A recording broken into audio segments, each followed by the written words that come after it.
Bismillahirrahmanirrahim. Assalamualaikum warahmatullahi wabarakatuh. Perkenalkan, nama saya Ahmad Reza, NIM 19060066 dari jurusan Ilmu Ekonomi, Fakultas Ekonomi. Saya akan menjelaskan materi tentang UAS Pengantar Ekonomi Pembangunan yang telah diberikan Pak Alfon. Yaitu saya akan membahas soal yang nomor 1 pertama, yaitu teori pembangunan Rosto menjelaskan proses pembangunan suatu negara melalui 5 tahapan. Jelaskan apa yang saudara ketahui tentang masing-masing tahap pembangunan Rosto, pengertian, syarat-syarat, dan ciri setiap tahapan. Yang pertama ada tahapan masyarakat tradisional. Masyarakat tradisional diartikan sebagai suatu masyarakat yang strukturnya berkembang sepanjang tahun dan di sepanjang fungsi produksi berdasarkan ilmu dan teknologi pro-Newton. Dan sebagai hasil pandang pra-Newton terhadap dunia fisika ini, tidak berarti bahwa dalam masyarakat seperti itu sama sekali tidak terjadi perubahan ekonomi. Memiliki ciri diantaranya sebagai berikut. Yang pertama yaitu tingkat produksi per kapita dan tingkat produktivitasnya para pekerja masih sangat terbatas. Sebagian besar sumber daya masyarakat digunakan untuk pertanian. Yang kedua, struktur sosial. Dalam pertanian yang masih bersifat hierarkis, hubungan keluarga sangatlah besar pengaruhnya terhadap struktur sosial dalam pertanian.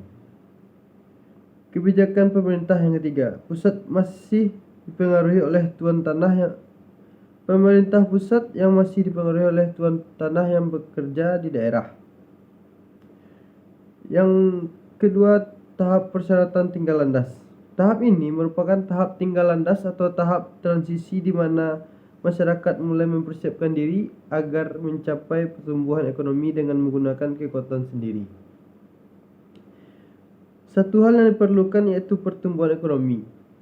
Hanya akan tercapai apabila diikuti oleh perubahan-perubahan lain yang dalam masyarakat. Memiliki ciri-ciri yaitu tahapan yang dicapai oleh negara-negara seperti Eropa, Asia Timur, Timur Tengah, Afrika yang dilakukan dengan merombak masyarakat tradisional lama yang sudah ada. Yang ketiga ada tahap tinggal landas. Pada tahap ini pertumbuhan ekonomi mulai terjadi. Sebuah pertumbuhan ekonomi harus terlihat dengan adanya resolusi politik, terciptanya kemajuan yang pesat dalam inovasi, serta terbukanya pasar-pasar baru. Memiliki ciri-ciri sebagai berikut. Terjadinya perkembangan satu atau beberapa faktor industri dengan tingkat laju pertumbuhan yang tinggi. Terciptanya satu kerangka dasar politik, sosial, dan industrial. Yang keempat, segala gejolak-gejolak untuk membuat perluasan sektor modern. Yang kelima, terciptanya kenaikan dan persamaan modal yang produktif dari 5% ke 10% dari produk. Pada mulanya, produk tumbuh cepat bersama kenaikan pendapatan per kapita. Tetapi jika tingkat pertumbuhan penduduk mencapai batas fisik atas, ia mulai menurun bersama kenaikan lebih lanjut pada tingkat keseimbangan total pendapatan per kapita. Laju tabungan dan setelah laju investasi mengalami kenaikan laju pertumbuhan pendapatan nasional dari laju pertumbuhan pendapatan nasional total. Ternyata diikuti oleh laju pertumbuhan penduduk yang tinggi yang mendorong baik pendapatan per kapita tersebut ke tingkat keseimbangan stabilnya. Mungkin bisa dilihat dari kurva yang sudah saya buat di kertas ini. Lanjut, saya akan menjawab pertanyaan nomor 4. Yaitu pertanyaannya, Ronstenro, Nurkse, dan Lewis mengemukakan tentang pentingnya pertumbuhan yang berimbang pada semua sektor untuk mengatasi keterbelakangan dan mempercepat proses pembangunan. Yang A yaitu sebutkan pengertian keseimbangan harus diciptakan menurut 3 teoritis doktrin pertumbuhan berimbang tersebut. Yang B, kemukakan alasan yang dikemukakan oleh 3 teoritis tentang keharusan melakukan pertumbuhan berimbang. Yang pertama yaitu yang A, sebutkan pengertian keseimbangan yang harus diciptakan menurut 3 teoritis. Yang pertama saya ambil dari teori Roentgen-Rodal.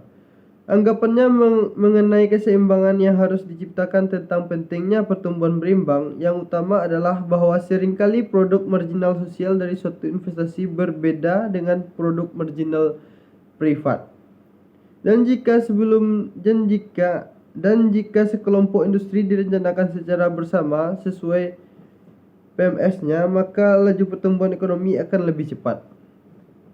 Yang kedua, menurut Durkheim, keseimbangan yang harus diciptakan tentang pentingnya pertumbuhan berimbang adalah dengan dipecahkannya lingkaran setan kemiskinan, sehingga perkembangan ekonomi akan menyusul. Pada sisi penawaran, lingkaran ini berupa kapasitas kecil untuk menaburi karena berasal dari pendapatan real yang rendah.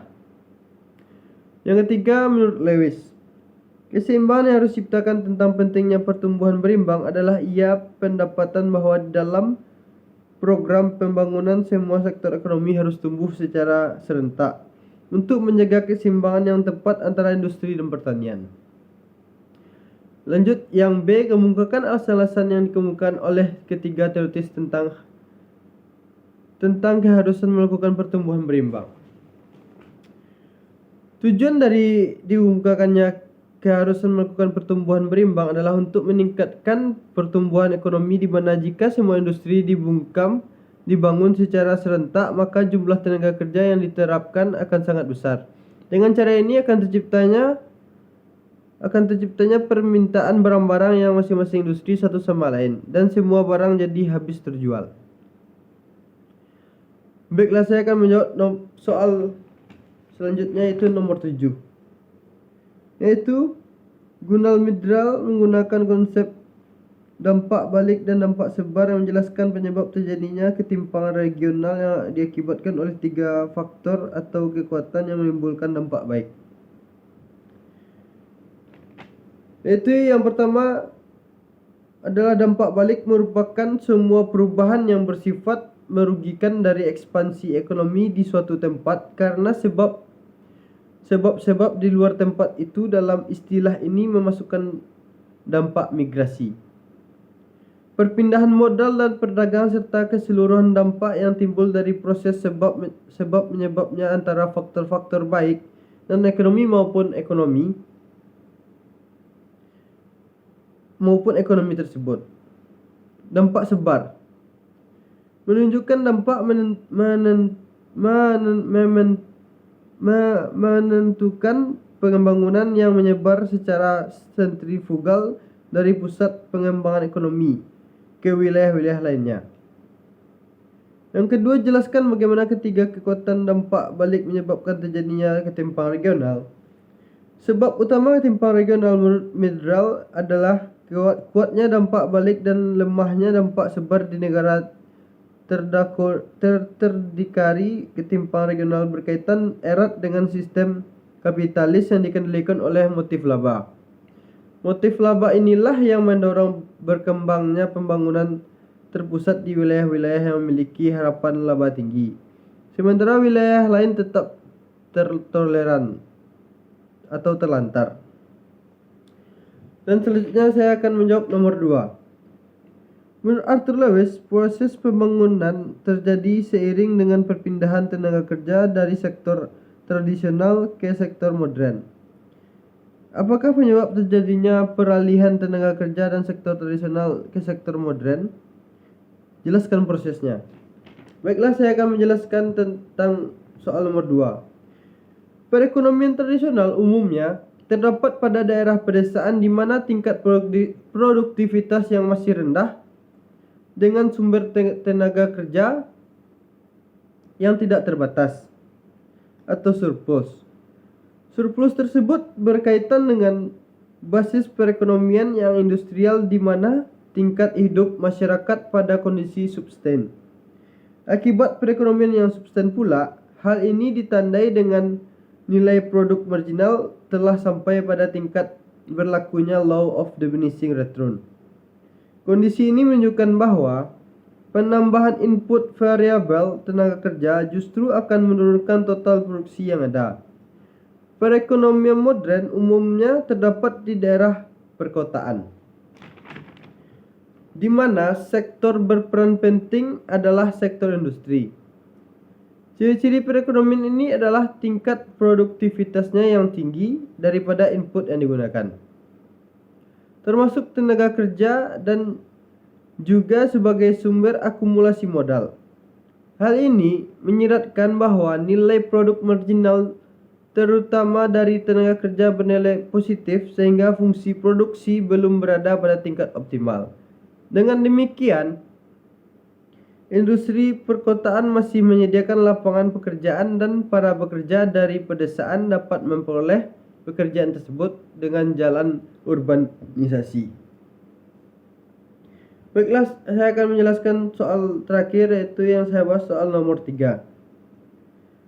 Soalnya, teori upaya minimum kritis oleh Leibenstein dan perangkap keseimbangan tingkat rendah oleh Nelson menekankan hubungan dan pengaruh laju pertumbuhan penduduk terhadap pertumbuhan pendapatan per kapita sesuai dengan tingkat pembangunannya. Dengan menggunakan kurva, jelaskan menurut salah satu tentang hubungan antara laju pertumbuhan penduduk dan laju pertumbuhan pendapatan per kapita. Baiklah, saya akan menjelaskan tentang laju pertumbuhan penduduk dan laju pertumbuhan per kapita dengan memanfaatkan kurva.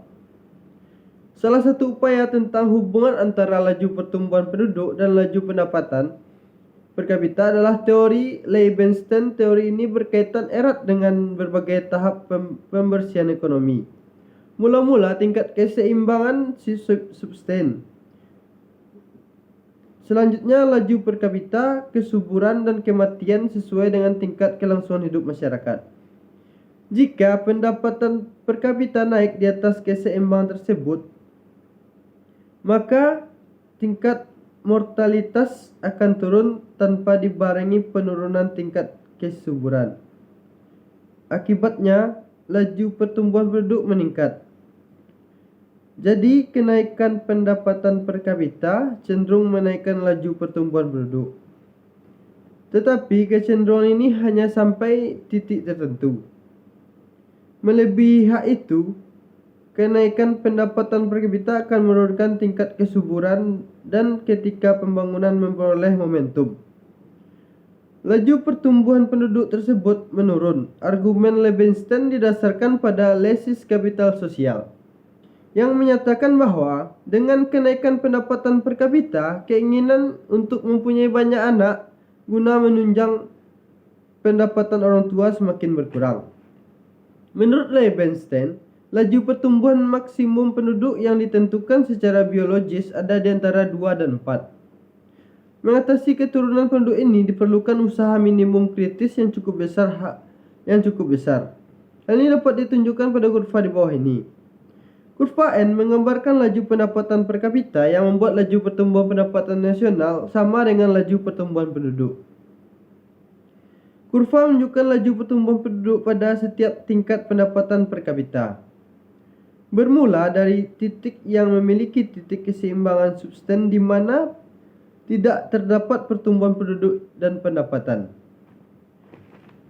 Jika pendapatan per kapita dinaikkan ke YB, laju pertumbuhan penduduk dan pendapatan tersebut keduanya adalah 1%. Pada laju pendapatan per kapita YC, laju pertumbuhan penduduk lebih tinggi daripada laju pertumbuhan pendapatan nasional. YCG besar dari X dan C. Yang direbutkan pertama adalah 2%. Yang direbutkan kedua, yang terakhir adalah 1%. Karena laju pendapatan per kapita harus dinaikkan sedemikian rupa agar dapat meningkatkan pendapatan nasional yang lebih besar. Baiklah, hanya itu yang bisa saya sampaikan dalam presentasi saya kali ini. Terima kasih kepada Bapak Alpon yang telah membimbing saya sampai akhir semester 3 ini. Saya akhiri dengan Assalamualaikum warahmatullahi wabarakatuh.